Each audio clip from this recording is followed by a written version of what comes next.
About to start. Okay. Hello. Thank you so much for joining me, Nadia. It has been such an amazing journey getting to know you. And it's been exactly 1 year if you think about it, because it was Yeah. February 7th that we started our classes.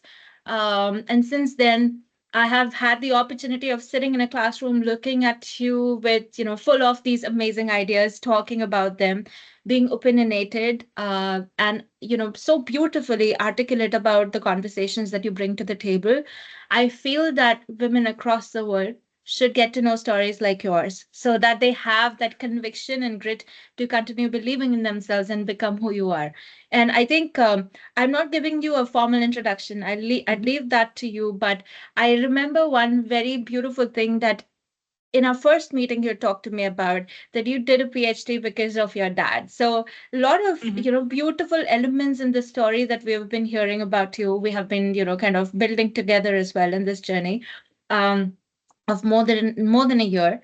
I feel truly blessed that I got to meet you. And so I thought that, with this little platform that I'm trying to create, I want Mhm. to ensure that, a lot of other people also get to, meet you and get to hear about your story. And hopefully one day, can want to achieve things like you. So from your journey, as you started and all the way to Oxford, talk to me a little about yourself so that we all can feel a little more inspired. Mm, I don't know. It just feels so. Mm, it's been a long time. I'm 36, pushing for 37. So it just at some point you don't know where to start. I don't know. I think that the most important where um, um, I got to a place that I never ever dreamed of being accepted to, and that's Oxford. I think for me, growing up, it was such an unattainable dream. Mm. Um, so um, I graduated there. I'm happily married, and I value my family a lot and value um, great deal that both my parents are alive and I get to talk to them every other day. I value that I have an inspiring job that I like. I'm doing investment in Ukraine. And I value a lot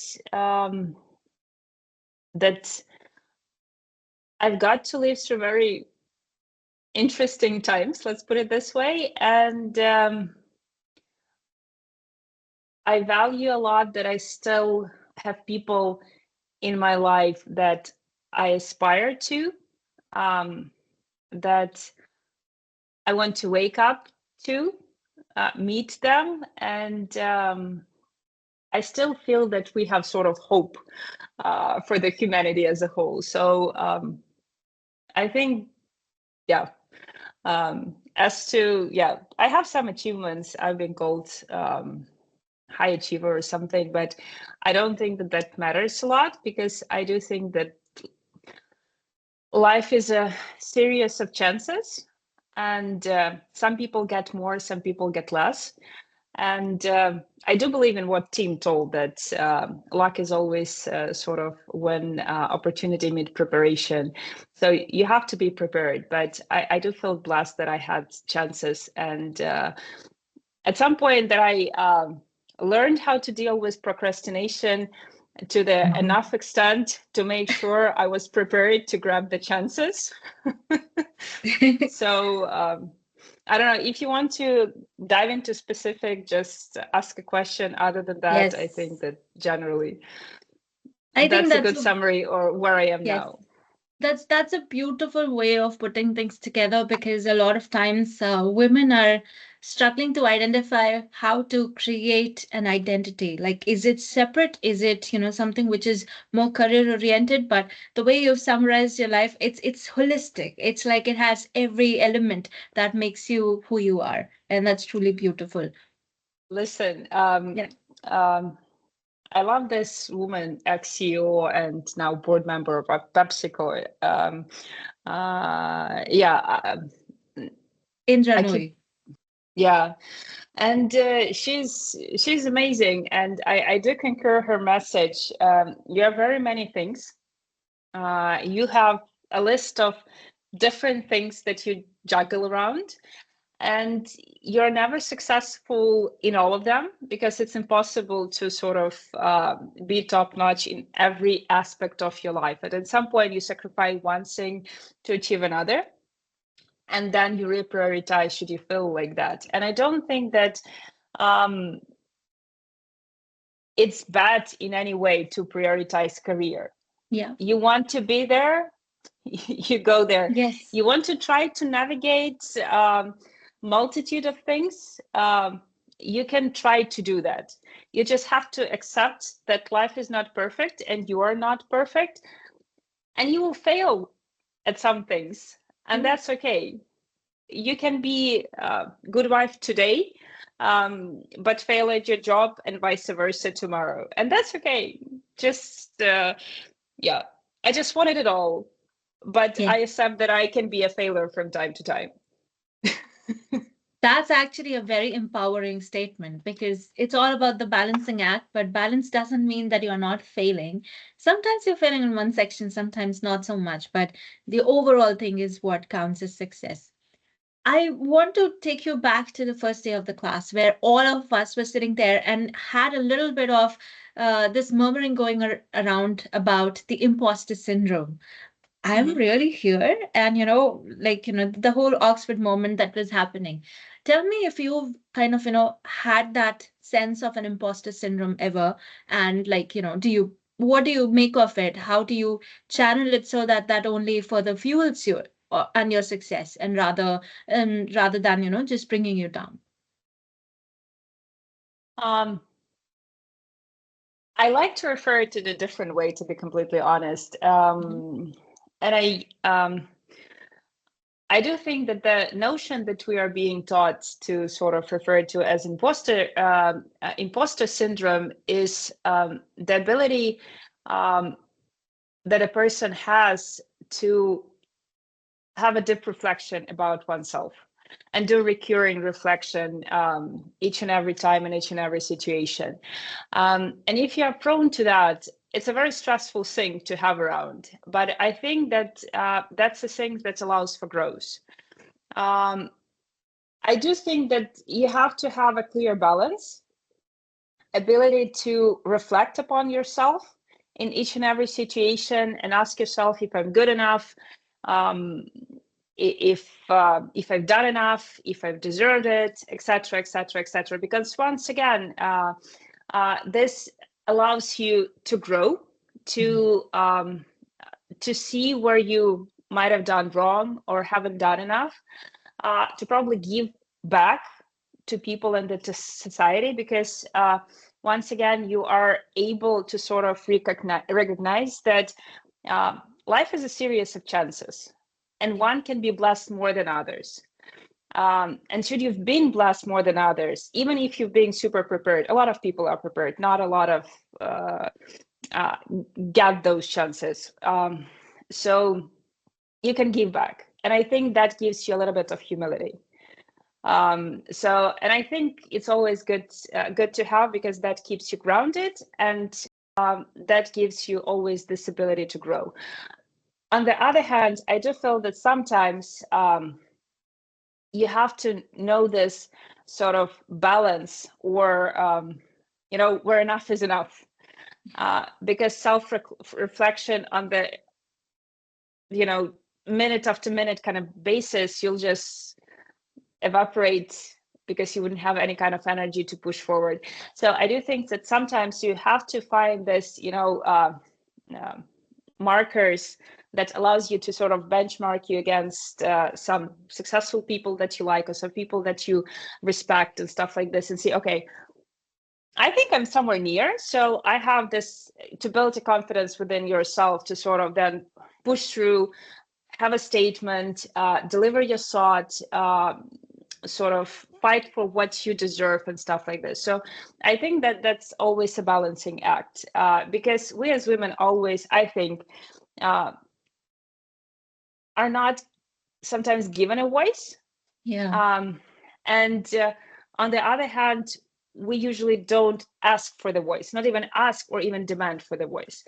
So, but this is always, once again, for self-reflection reasons, I think, not enough confidence. So you have to sort of uh, build it up. I always think that the life, as in sort of having it all, it's also always a balancing act. And the way you balance actually defines as to how you progress. And when you actually think, okay, this success is enough for me, or I want to push here, because this is something that I aspire to in this specific area of life.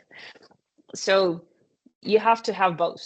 And I don't think True. that imposter syndrome is bad, but and I think it's very nice to have this self-reflection thing, but you also have to build confidence. If you don't have it, find a benchmark yourself against it. If you feel that you need to sort of get something fixed, go fix it, and then build a confidence upon it. That's Very the only true. thing you can go there. Very true. Do you draw all this strength and wisdom from the n number of books you get to read? I know you're a voracious reader, you read a lot. So, how did you develop this love for books, and what makes you so insatiable when it comes to books and learning? Mm, I think I built it all over.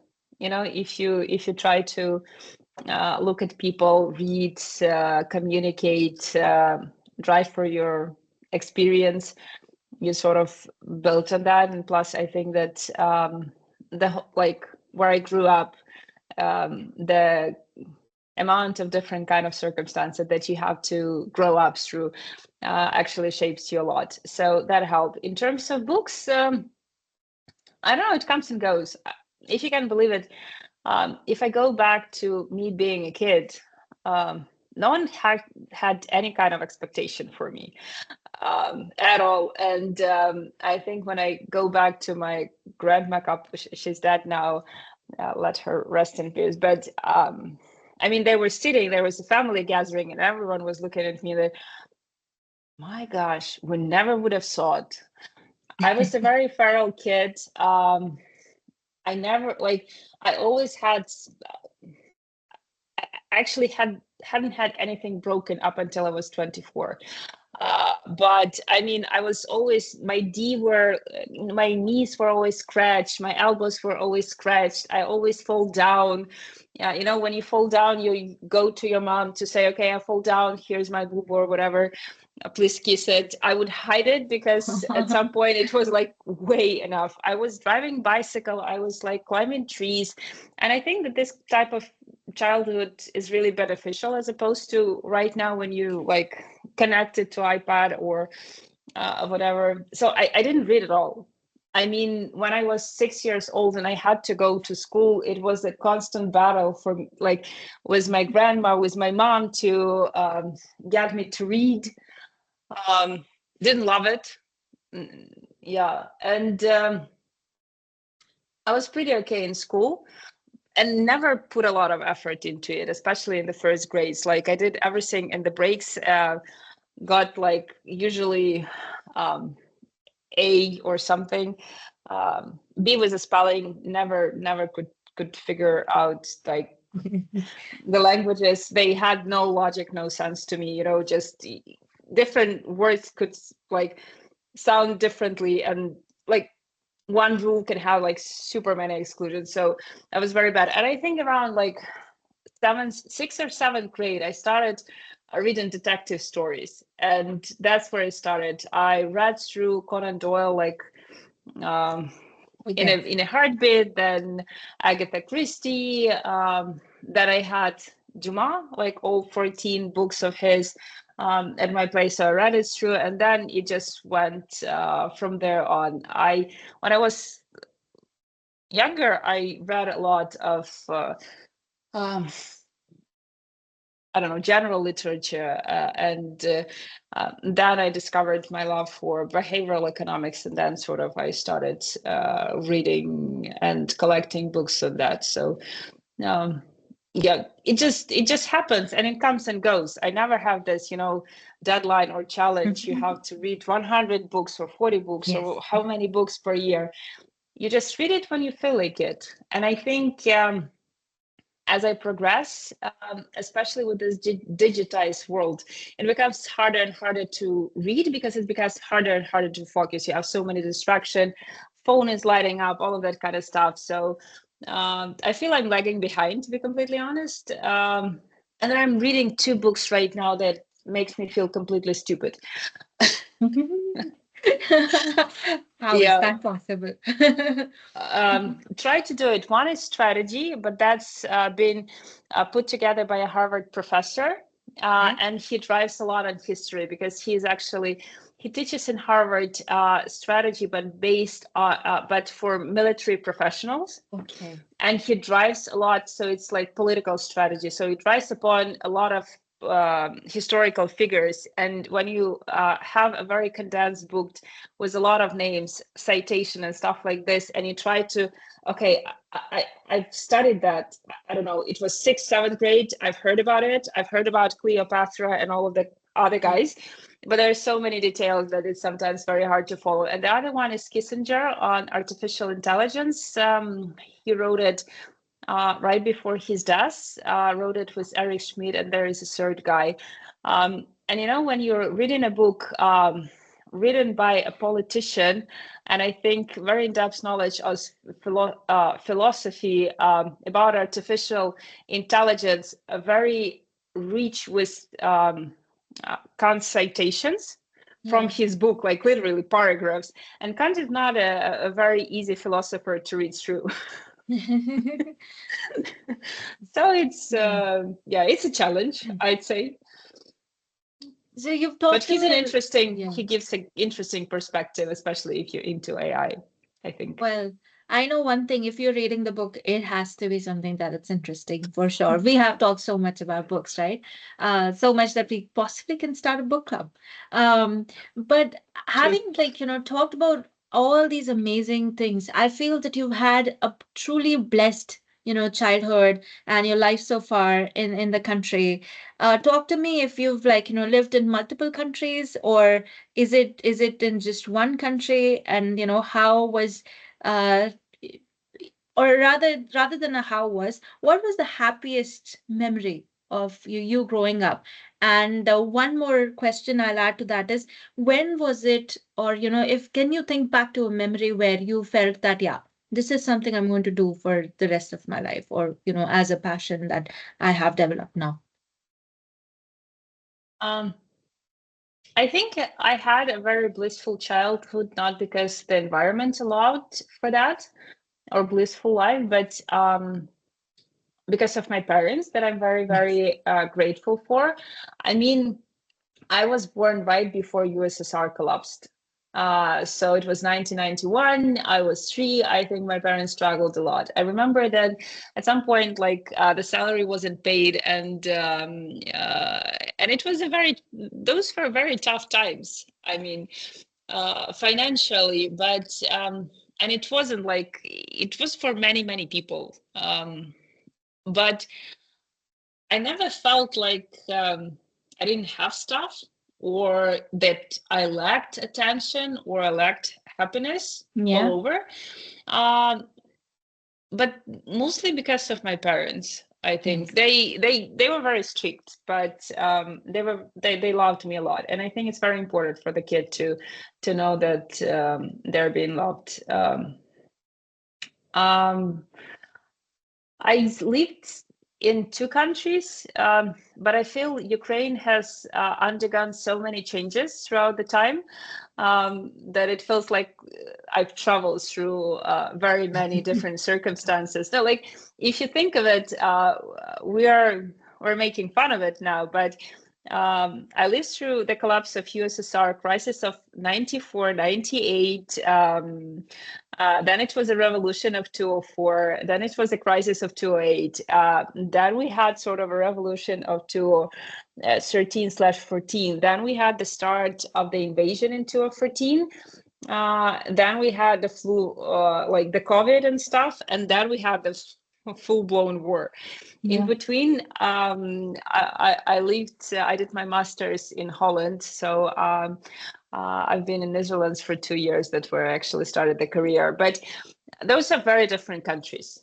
Yeah. And with very different mentalities. And Ukraine has changed tremendously throughout this period of time. And so, yeah, I've lived in two countries, but it feels like I've lived in very many different ones because there was a huge change in the perception of people. Because I do remember, like, before the revolution of 204, it was very, very popular to speak Russian because there was a lot of those people with USSR mentality.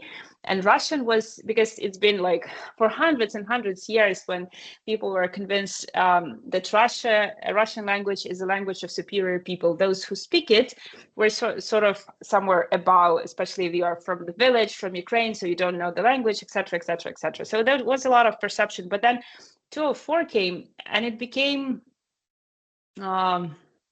it actually became popular to speak Ukrainian. And that was a definition of actually mental change within Ukraine. So you have this progression, and then in 2022, when you have this division within the country, prior to the war, actually, a lot of were looking at Russia as any kind of sister country. But then you build up a self-identity where people, even those who didn't speak Ukrainian per se, even growing up here, actually started identifying themselves. They didn't have this stored identity. They started to identify themselves Ukrainian. So it's one country that undergo a lot of transition. It shaped a lot, and yeah, it was an interesting experience to live through. And in terms of my, I don't know, most happy memory, I have them a lot. I mean, I don't know. I remember a lot of things from childhood, those very, very simple things. And throughout my me growing up and me going to work and me traveling around the world, I value those very many small moments when you're like truly happy and you're living in the moment. I fail a lot at taking pictures. Yeah. but I remember a lot of like I think my happy memory is having a combination throughout my lifetime of having this small moments of being very grounded within the present, within the people I was with a certain situation. And I think that the only thing that combines it was never about technology. It was always about being present in the moment with people or with myself and being aware of the stuff that surrounds you. And I think that, yeah, that's what's a definition of a happy place or happy moments for me. Amazing. Tell me one thing. Given that you've had a changing background, as you just described, right? In not just the country that you grew up, but in fact, I'd say that is Mhm. something that has existed for the entire world, right? What you're talking about is the sense of identity and how it shapes has been a unanimous thing across humanity. And sometimes it feels like a futile, attempt to keep trying to, just go against each other. But let me ask you this, basis, because it feels relevant in the moment. What do you feel is the biggest tragedy for humanity? Or is there one? Humanity itself. That's a good one. Yes, yeah. But why would you say I that? think um, because I think that if you look at the whole ecosystem, um, people are the most destructive species of them Yeah. all. Um, and I mean, we're not being abusive or negligent or whatever towards other species. We're being abusive and negligent towards ourselves, Yeah. and being driven by completely false or misguided narratives or whatever. Um, we kill the ecosystem, we kill each other, we invade,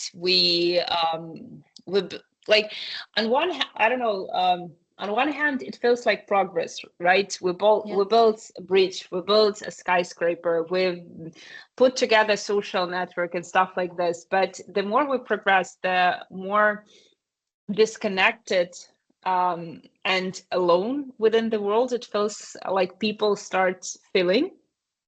And on one hand, and on the other, we still keep like destroying, and we are self-destructive to the extent that we are sort of acknowledging the challenges, for example, in environment, in species dying out, and in water drying out. We still keep doing the stuff that we're doing. True, true. We don't So stop. yeah, so I do think that the biggest strategy of humanity is humanity itself, and I'm very scared, like about artificial intelligence, because provided that it will be clear of bias and will be sort of, even Kissinger said that it can be this true philosopher that is to advise the state, in a sense. And I'm sure he's concerned, because this is something like you're reading a book and you're like sort of reading into your own paranoia, that it will sort of see us as the most destructive and try to limit us to the extent of self-extinction. Because then the planet can evolve, in a sense. Yeah. It's interesting, even if you like look at the reports after the COVID, a lot of parts of ecosystems start to sort of reappear or re-emerge. Like even in Ukraine, with the forest being heavily contaminated with explosion nearby, like there was a huge population of forest species, like for example, rabbits, right? Or stuff like this, that sort of grew up, and then they because people don't go into the forest, they don't hunt, because it's scary, you can be blown up. And those guys don't care, they don't know that we're messed up, so we contaminate forests with explosive. So they keep procreating and they keep sort of growing up in numbers, and then they sort of are not afraid to go out and sort of go out of the forest and like look at you and like, who the fuck are you? And they are not afraid, because they are not, they don't have the experience of being afraid of humans.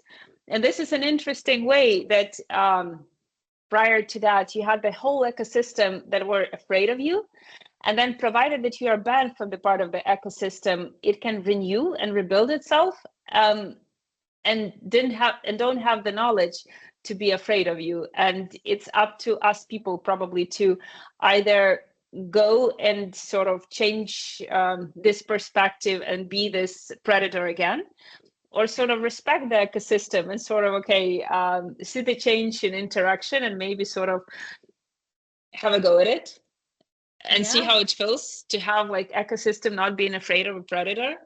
I don't know if you can do it. But well, that brings me to my next question. If, thinking about the ecosystem and thinking about the world, what is that one change that you're most passionate about, and how do you like plan to make an impact in it? I think you're already doing some things around the world in terms of how you can, continue to create your impact and help communities around you.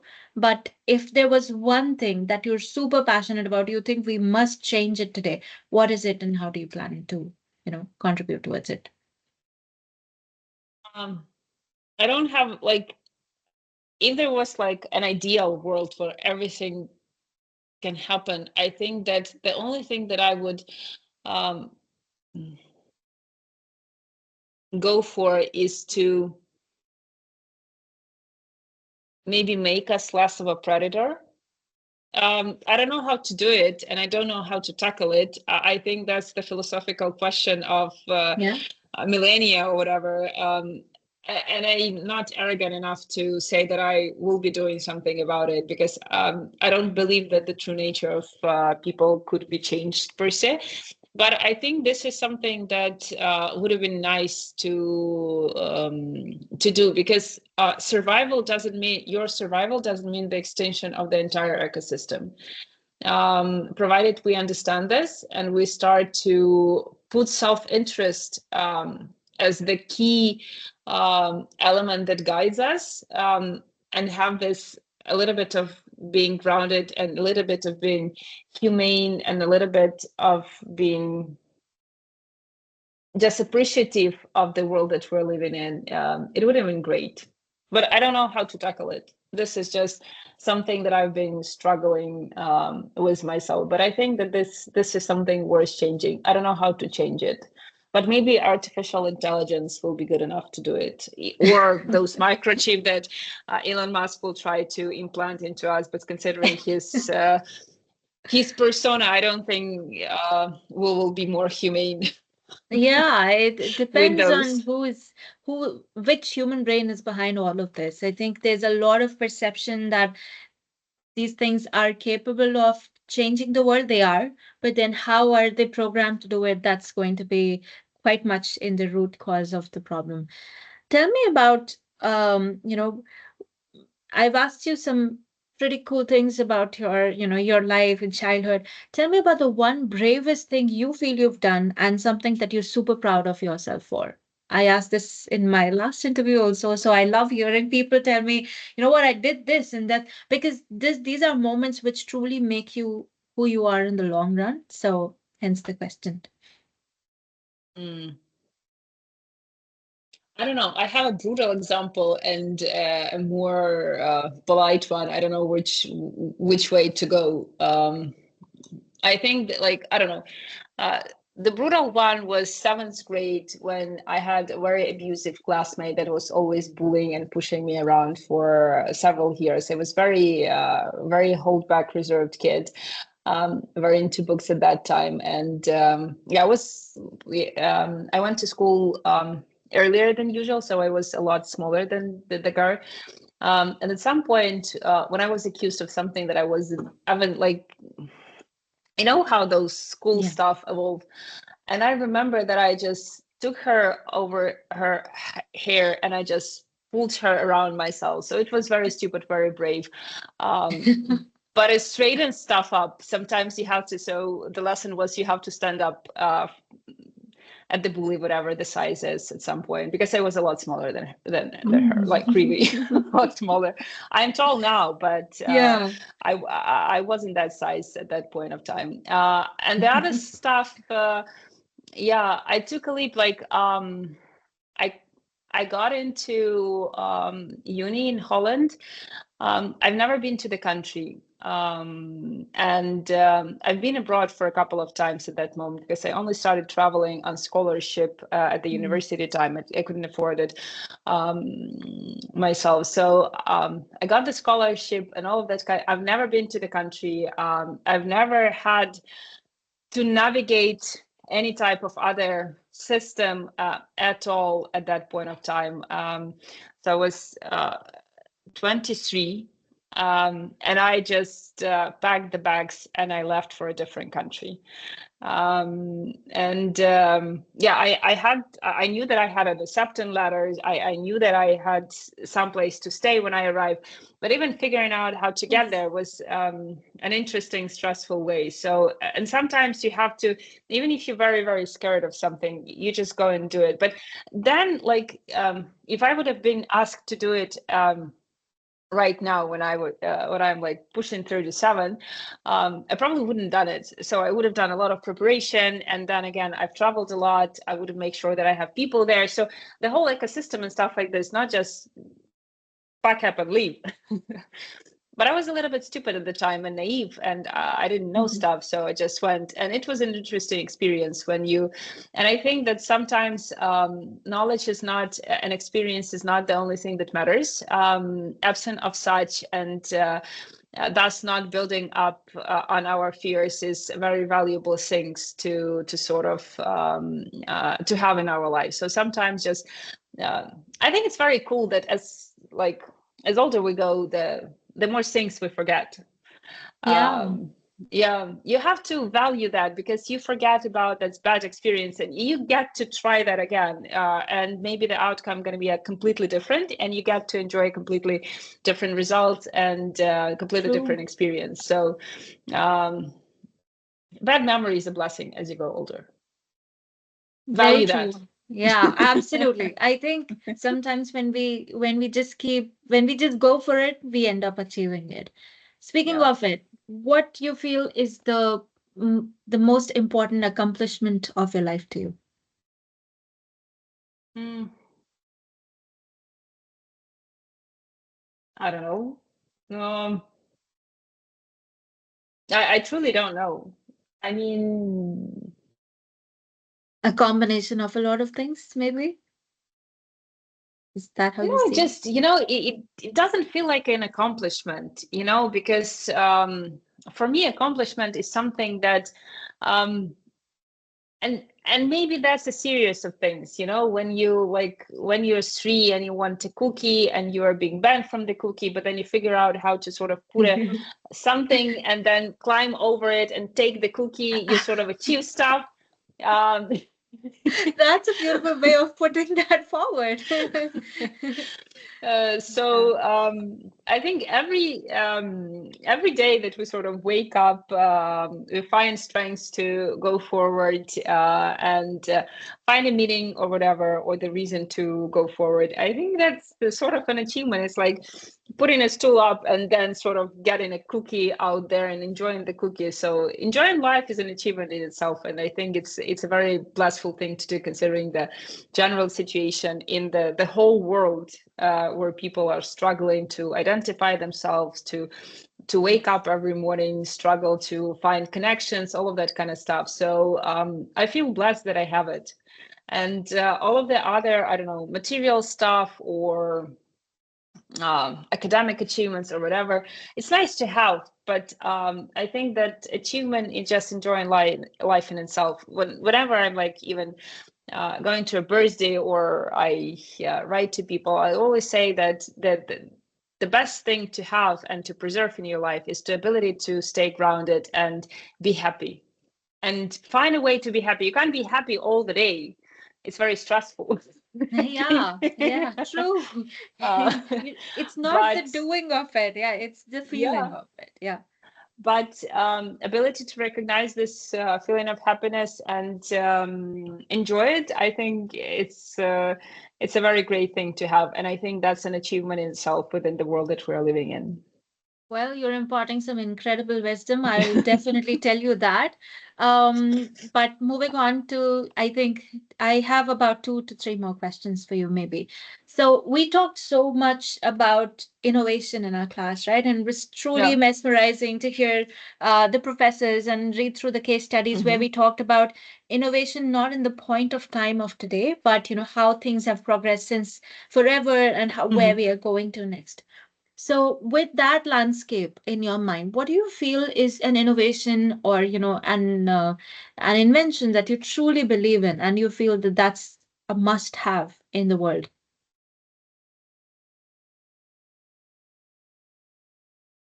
Stilettos, they're Ah, nice. No, I mean, there are very many stuff that yeah, helped us navigate the life. But every invention has its perks and its downfall. For example, if you go to the invention of penicillin, it was great, right? It eradicated a lot of deaths. But then again, it allowed humans to sort of grow up, human race to grow exponentially. That sort of damaged an ecosystem and didn't uphold the balance in itself. So was it good? It certainly was, but there's always a downfall to that. Nuclear, isn't that a great invention to have? I mean, the nuclear power, it's actually, if you look at the narrative right now, it's one of the purest and actually the greenest one out there, right?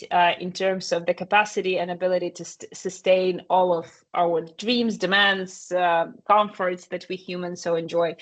But on the other hand, you have nuclear power plants, and then you have nukes, right? The threat that a lot of people are afraid of, we as well, on the daily basis. You have this social networks and internet that allows you for connectivity, yes, an ability to reach out to whoever, whatever, whenever. And that allows huge interconnection, great business exposure, great potential and chances for people to sort of go out and sort of receive the chances or the opportunities and push and create the chances and opportunities that they would have never had before. Because right now you are one message away from the LinkedIn with your, I don't know, hero, superhero within the LinkedIn. And more often than not, that actually reply if you're brave enough to sort of knock into the door and say, do a normal introduction, not like, hi, I want to connect, whatever. I don't know who you are, but if you put the reason True. behind it, you might Yeah. get ahead. But on the other hand, you have this understanding of disparity and disproportion with income that drives with the social network. I read this great report about the happiness within Africa, with a lot of African population being displeased with their situation, although they might perform better than average across their peer group within the location that they actually are. So they are doing better than the average, right? Mm. And they've actually achieving stuff. But then again, they are benchmarking them not across their population and how far they've came from where they've actually been, but they're benchmarking them, I don't know, against Kim Kardashian, who's like streaming or whatever, and then Yeah. doing stuff, building up on social networks. And that creates this disproportion of expectation for the life, you know, that's very hard to bridge. So on the other hand, we are connected to the extent we've never been before, that but then again we feel unhappy to the extent we've never been before, because we are comparing ourselves to the benchmark that are not relevant within our social groups. Outliers are cool, but you not but they are a very small percentage of the population, and they are very closely dense on this distribution curve. And yeah, so I think there are a lot of things that brought us forward. And there are a lot of those things that brought us forward made our life a little bit less happy than it might have been. So it's always a balance. I like this, yin and yang, whatever Yeah. stuff. I don't know how Yeah. it's in English. Yeah. You always have a balance. And I think that we as humanity and people created a lot of innovation, Yes. um, and I think that we weren't really thoughtful about the pros and cons. And um, I think it's a good thing to an extent, because should have been thinking, okay, this will bring devastation, you would never been doing that, right?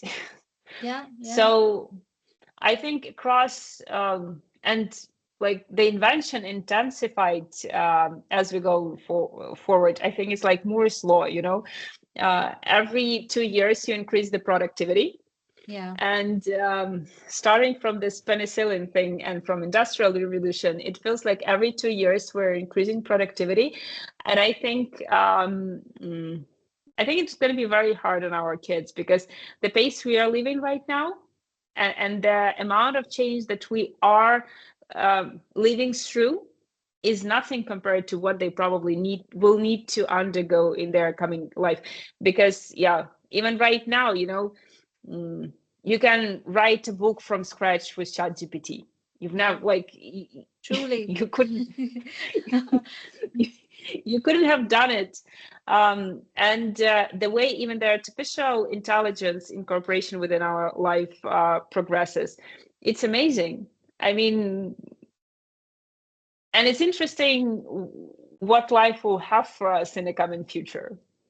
Absolutely. And I think that gets me to ask you, and especially, it's very much in context because we had a whole case study about the resilience of Ukraine, right? So Mhm. it's not so Ukraine, focused, but resilience and perseverance.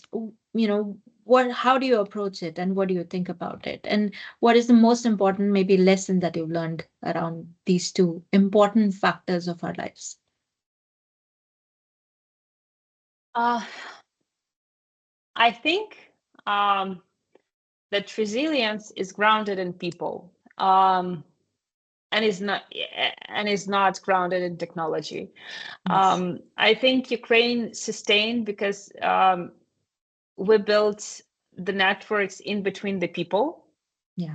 And you connected with people, and that's the only way we survived. And I think that's the only way people can survive, if we start reaching out to one another, and if we start building relationship as opposed to posting photos on the Instagram.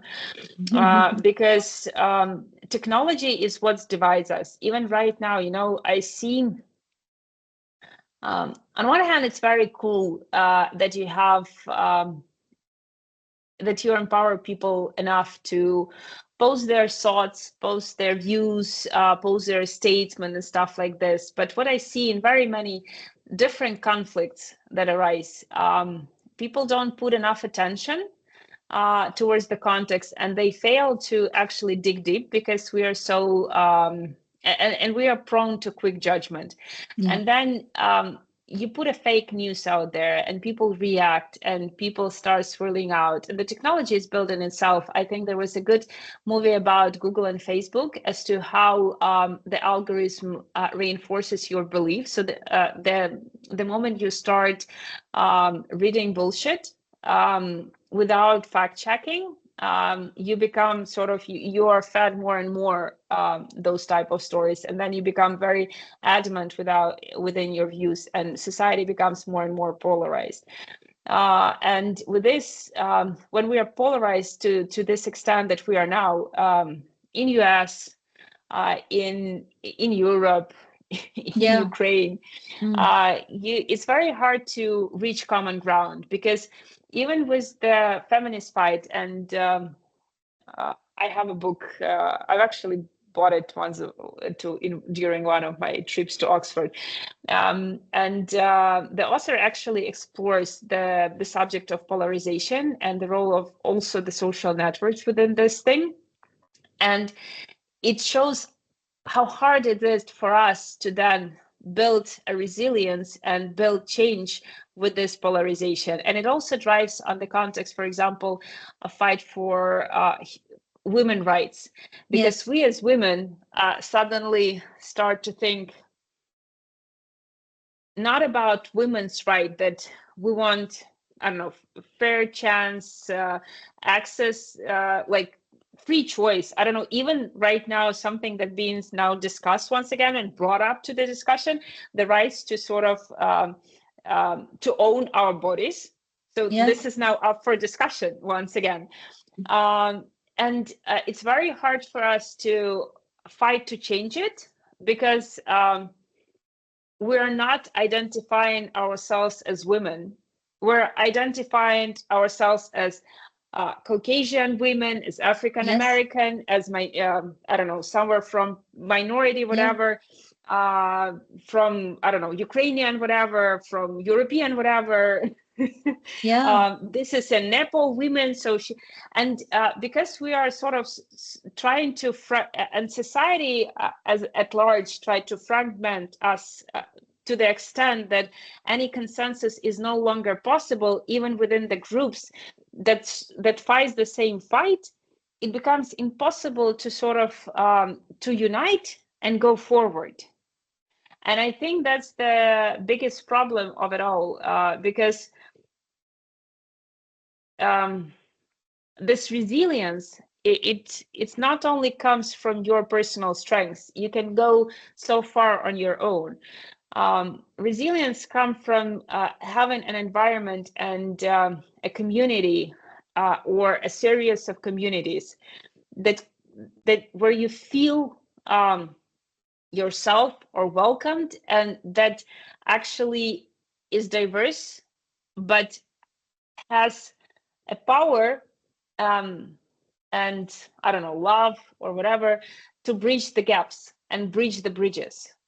Um, because we are all very different. You and me, we're very different. We are from very different backgrounds. We have very different tradition. We might have very polarizing views on one thing or another, but ability to sort of find a consensus and build on it, this is something that will bring it further. But what I'm very afraid is this current notion, it's me against them. Yeah. and there is no consensus built. I even looked at the US elections. It has never been about I don't know, going forward and prosperity of American people. It's me against them. And Yeah. every elections and political struggle that I see across the globe currently, it's me against them. It's never about people, it's never Yes. about prosperity. It feels like even in Ukraine right now, we are fighting the war. We are fighting against the second biggest army True. in Russia. We are being swarmed with a lot of information, disinformation, information tactics utilized by Russia, all of that kind of stuff, false information and stuff. But we become more and more polarized also within, the because you have a lot of policy around you, and we become torn between US, between Russia, between our own narrative and stuff like this. So every society becomes polarized to the extent that it's very, very, very, very hard to build bridges. And I think that we need to find a way to sort of connect and start finding what drives us apart, or where we are different, but where we are kind of similar, and when we can build on it and sort of put a little bit what make us different apart in order to sort of stay connected. Because I feel that this loss of connectivity is something that's probably put an end to us. I totally agree with your thought process. And that gets me to ask you, see, I've heard, and in fact we have heard a lot of women speak like this. Do you feel that the world could benefit from women in leadership? Do you feel that wars would be less? Mm. Um, I feel like they're good and bad in Yeah. every species. Yes, that is also true. In Yeah. tigers, in, I don't know, elephants, in Yes. whatever. Same goes with women and men. Mm. But I do think that diversity is a Yes. good thing to have. And I think that diversity, to the extent that it's being heard, for example, I'm listening to a book. Uh, how it's called? It's a very famous book. I'm very bad with names. Mm. Um, anyhow, and he actually talks about that for diversity to be heard, for example, on the board level, you have to have three. For example, if it's like 30%. 30% is when the number becomes crucial enough that the other person becomes visible, or another view Yeah. becomes visible. For example, 30%, if there is one woman on board, you don't have diversity. If there is like 30% of women, you will have diversity. So this is Gladwell, Revenge of the Tipping Point. So he wrote a new Oh. book. Yeah, Yes, yes. Wow. yeah. So it's an interesting way to think about. So I don't think that woman leadership is better than men. I think it might be different. It might be not. Why I think so is because for women to succeed within a very masculine environment, you need to sort of learn the tactics, and you don't actually understand what it changes you enough that you lose your initial identity partially or forever. I don't Yes, know. yes, true. Um, but I do think that to change the environment within which you mature, you need more diversity. And here I don't try to sort of make, I don't know, not to polarize once again, because I think you need to speak in a larger groups, women and men. I don't know, maybe some biracial or racial stuff. But if you start to fragment diversity to an extent that we will have every single individual is diverse, is taking way too far. Then you can, once again, it's polarization to the extent of not bridging up the bridges. So there has to be a consensus within it, in a sense. And probably when we try to think about diversity, female versus male or something like this, but within a bigger social economic groups, as opposed to being once again fragmented to the extent that we basically can't build any kind of diversity, because then it's like very different people all across the boardroom, or all across the middle management, senior management, or whatever. So Well, yeah, that's a very thought through conversation that you have been able to bring forward right now, because we need consensus as much as we need opposing thoughts, and just like you need friction to walk. So I yeah. think that that's these are some amazing thoughts, and especially because the world does get polarized when we speak of diversity. Diversity in itself is a very lucid word in terms of interpretation. So what you've shared is commendable. With that, my final question to you: what do you feel is your message to the world, to the people in the world, people who are growing up, people who are who are wanting to achieve things in life, people from any part of the world who are thinking about how may I be happy? Because you've spoken so much about happiness ingrained in yourself and accepting of your moments. So all thoughts together, what would be your one key message for everyone who's watching this today? Mm, I don't know. I think that the key thing is to maybe not love yourself, but at least like yourself. It's very important to like yourself. And then if you like yourself, you will progress to loving yourself, not like self infatuation or whatever. When you think you're unique, there is no one like you or whatever, because that's borderline narcissism. And and I see society moving into that direction, and I don't really like it. But like yourself. And if you like yourself, you'll enjoy yourself. And if you enjoy yourself, you will probably enjoy the environment around you, because not maybe a bigger picture, but at least some immediate environment, you'll be capable to enjoy it. Because if you bring happiness in yourself, you'll bring happiness to environment, and then the environment becomes happy, and then sort of it works. It's very I don't know, maybe not very logical way to think about stuff, but I think if you go this way, you'll end up sort of very grounded into who you are right now, and very transparent about what you want, and very honest with yourself. And then you will start building this road to get to where you want to be, because you will like the person that you are now, and you won't be disappointed with who you are now, as opposed to who you want to become. But you will gradually learn to love the previous version of yourself and the new one that's coming out of horizon, because whatever happens will happen, unless you kill someone. That's a bad thing to do.